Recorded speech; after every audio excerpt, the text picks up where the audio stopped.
নির্বাচন অফিসে আগুন কুষ্টিয়ায়, লক্ষ্মীপুরের একটা দুর্ঘটনা, ময়মনসিংহে একজন হিন্দু নাগরিককে মেরে ঝুলিয়ে পুড়িয়ে দেয়া। সো লক্ষণ কী আসলে বলছে বা কে কি চাইছে ব্যারিস্টার শামীম হায়দার পাটোয়ারী বোঝা যাচ্ছে, বা সরকারই আসলে এখানে কি করছে? সরকার নাই আসলে বাংলাদেশে এই মুহূর্তে কার্যত কোনো সরকার নাই। এটা হচ্ছে আমাদের রূঢ় বাস্তবতা। হ্যাঁ, শপথবদ্ধ কিছু লোক আছে যারা নিজেদের বাসস্থান রেখে প্রোটোকল নিয়ে খুব আনন্দে আছে। দেশের যা হোক, দেশের রক্ষা করার ইফেক্টিভ কোনো স্টেপ তারা নিতে চাচ্ছে না, পারছে না, করছে না, আগ্রহ নাই। চাচ্ছে না, না করছে না, না পারছে না, তিনটাই একসাথে। কেউ চাচ্ছে না, কেউ পারছে না, কেউ মানে করতে চাচ্ছে না। ওসমান হাদি আমাদের সকলের প্রিয়। আমি তার ভিডিও আগে খুব বেশি দেখতাম না, গুলিবিদ্ধ হওয়ার পর তার অনেক ভিডিও আমি দেখেছি। তার কথার মধ্যে যথেষ্ট জোর ছিল, তার যুক্তিবোধের মধ্যে একটা বড় অংশের মানুষ সেই যুক্তিবোধ গ্রহণ করতো, আবার একটা বোধ করতো না। কিন্তু কিছু কিছু তার কথা খুব ভালো ছিল, যেমন ছিল যে আওয়ামী লীগের সমর্থক হলে তার দোষ কী, তাকে কেন মামলা দিবেন, তাকে পাশে বসান। আর বলেছিল প্রথম আলোর সামনে বসে আপনি কেন আন্দোলন করবেন, আর 10টা প্রথম আলো বানান। সে কখনো বিপ্লবী সরকারের কথা বলে নাই। তার মৃত্যুর ঘোষণার পরে আমরা দেখলাম হাই কমিশনে অ্যাটাক করা হলো। তার মৃত্যুর সাথে সরাসরি ভারতীয় হাই কমিশনের কী সম্পর্ক থাকতে পারে? কোথায় পেলেন সম্পর্ক? কোথায় তদন্ত রিপোর্ট? ওই যে রাষ্ট্র নাই, সরকার নাই। সরকার তার হত্যাকারীদের ধরতে পারে নাই। রাষ্ট্র সরকার এত গুরুত্বপূর্ণ একজন স্পটলাইট পলিটিশিয়ান যে ক্যান্ডিডেট, তার হত্যাকারীকে ধরতে পারেনি, এটা ব্যর্থতা।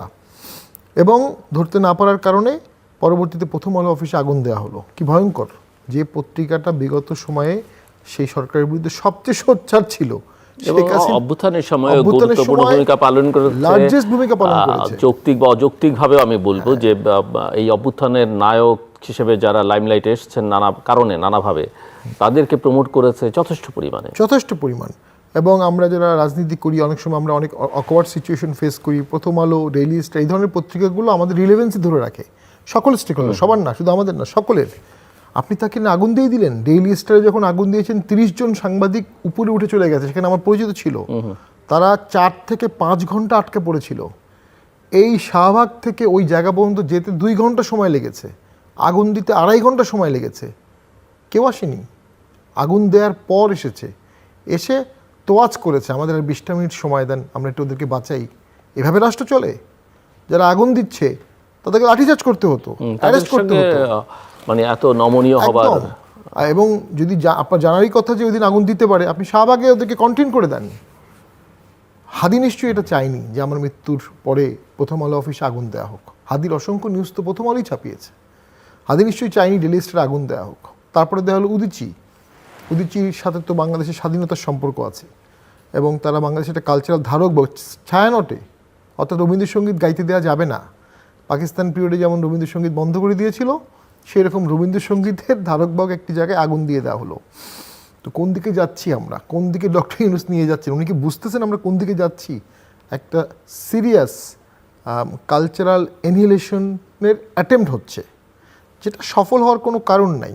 এবং আপনি যেটা বললেন, ময়মনসিংহে একটা হিন্দু ছেলেকে নবীনে কটূক্তির অভিযোগটা কিন্তু পরে আনা হয়েছে, মেরে পিটিয়ে হত্যা করে ঝুলিয়ে আগুন দিয়ে দেওয়া হয়েছে। কি নির্মম! আমরা তো নির্মম ছিলাম না, আমরা তো নির্মম কোত্থেকে হলাম? যারা এগুলো করছে তারা কেউ জুলাই চেতনায় বিশ্বাস করে না, তারা কেউ গণতন্ত্রে বিশ্বাস করে না, তারা কেউ রাষ্ট্রে বিশ্বাস করে না, ধর্মেও বিশ্বাস করে না, তারা মুসলমান না। গত এই 2-3 দিনে যে কাজগুলো যারা করেছে, আগুন টাগুন দেওয়া, তারা কেউ মুসলমান না। তারা একটা ভিন্ন ভ্রান্ত উদ্দেশ্যে এই কাজগুলো করছে বা কেউ করাচ্ছে। সেটার উদ্দেশ্য কি হতে পারে? কয়েকজনের মুখ থেকে বের হয়ে আসছে বিপ্লবী সরকার। হাদিও তো বিপ্লবী সরকারের কথা, মারা গেল হাদি, আপনি কথা বলছেন বিপ্লবী সরকার নিয়ে কেন? যোগসূত্র কি? অনেক আগে বলেছিলাম, জনাব তারেক জিয়া সফট পলিটিশিয়ান, শ্রদ্ধা করতে চান, ডক্টর ইউনূস স্যারকে অনেক শ্রদ্ধা করেন। ডক্টর ইউনূস স্যার গেছে, উনি ডিসেম্বর থেকে ফেব্রুয়ারিতে ইলেকশনে রাজি হয়ে গেছেন। তখন বলেছিলাম ডিসেম্বর থেকে ফেব্রুয়ারি কিছু একটা ঘটবে। এখন অ্যাঙ্কর বলেছিল কী করবে, ভূমিকম্প হতে পারে, 7-8 মাস আগে বলেছিলাম। তো এখন ভূমিকম্পও আছে, আবার পলিটিক্যাল ধাক্কাও আছে, ভয়াবহ। আজকে হাদির জানা যায় যে বিপুল লোক সমাগম করেছে, আবেগ থেকেই তারা আসছে। এবং একটা কাঠামো তো লাগে, আগে থেকে আসলেও কাঠামোতে আসছে। তো সেই কাঠামোর যে দলটি বা যে শক্তিটি আছে, তারা তো বিএনপিকে হুমকি দিলে বিএনপি হুমকিতে সাড়া দিতে বাধ্য হবে। এবং তারা যদি বলে আমরা ভোটে যাব না, আমরা বিপ্লবী সরকার চাই, না হলে আমরা আন্দোলন করব, শহর ঢেকে দেব, তখন তো বিএনপি অকওয়ার্ড সিচুয়েশনে পড়বে। পুরো ঘটনায় দোষ ছাড়া, মানে এই গত 1-1.5 বছরে দোষ ছাড়া অকওয়ার্ড সিচুয়েশনে পড়ে গেছে বিএনপি। সালাউদ্দিন সাহেবকে ভুয়া গালি দেওয়া হয়েছে, কেন? ওনাকে ভুয়া বলার কি আছে? এই পুরো ঘটনায় ওনার দোষ কোথায়? এবং নর্মালি কেউ কিন্তু বিশ্বাস করে না যে এটা বিএনপির অপোনেন্টরা হাদিকে অ্যাটাক করেছে, এমনটা কেউ কিন্তু বিশ্বাস করে না। ওই যে বললাম, রাষ্ট্র নয়, রাষ্ট্র যদি একটা সুষ্ঠু তদন্ত করে কুইক একটা রিপোর্ট দিতে পারতো, প্রাথমিক হলেও, তাহলে মানুষ বুঝতো কোথায় কি হয়েছে। যখন আগুন লাগছে তখন রাষ্ট্র ঘুমিয়ে আছে, বহু পরে তাদের আগুনের দিকে গেল। এর ফলে যেটা এবং পরের দিন তারা বিবৃতি দিয়ে বলছেন যে এটা মানে অনেকে কারো কারো বিবৃতি দেখলাম সামাজিক যোগাযোগ মাধ্যমে, এটা আমাদের ব্যর্থতার জন্য দুঃখ প্রকাশ করি, কিন্তু এটা দুঃখ প্রকাশ, মানুষ সেখানে মারা যেতে পারতো, সেখানে দুঃখ প্রকাশ কি হবে? এবং এদের মধ্যে কেউ কেউ আছেন যারা মবকে প্রেসার গ্রুপ হিসেবে আগে বলেছেন যে এরা মব না, প্রেসার গ্রুপ এরা। এবং আপনি 144 দিলেন না কেন? ক্ষমতা আছে, আপনি ক্ষমতা, আপনি সরকার বাহাদুর, অর্থাৎ আপনি নিজেও নিজেকে ব্যর্থ হিসেবে দেখাতে চাচ্ছেন এবং দেখাতে চাচ্ছেন ইলেকশন করা সম্ভব না। এন্টার মেকানিজমটা আমার মনে হচ্ছে ইলেকশন না করার একটি বৃহৎ মাস্টার প্ল্যান। এবং সেখানে যেন তারিখ যে যখন আসবে 25 তারিখে, অবভিয়াসলি বিএনপির একটা অ্যামেজিং হাইপ আসবে। তবে তার জন্য অনেকগুলো কশন নোট দিয়ে দেওয়া হলো এই কয়দিনে। এই কশনগুলো মাথায় নিয়ে ওনাকে পলিটিক্যাল প্রবলেমগুলো সলিউশন করতে হবে।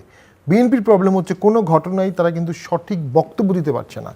যখন তীব্র ভারত বিরোধিতা চলছে বাংলাদেশে, তারা না ভারতের বিপক্ষে বলতে পারছে না পক্ষে বলতে পারছে। সেম ফর হাদির মৃত্যুর কারণ নিয়ে কোনো কিছুই তারা কিন্তু তারা মাঝখানে আটকা পড়ে গেছে। রাজনীতিতে কখনো মাঝখানে আটকা পড়তে নাই।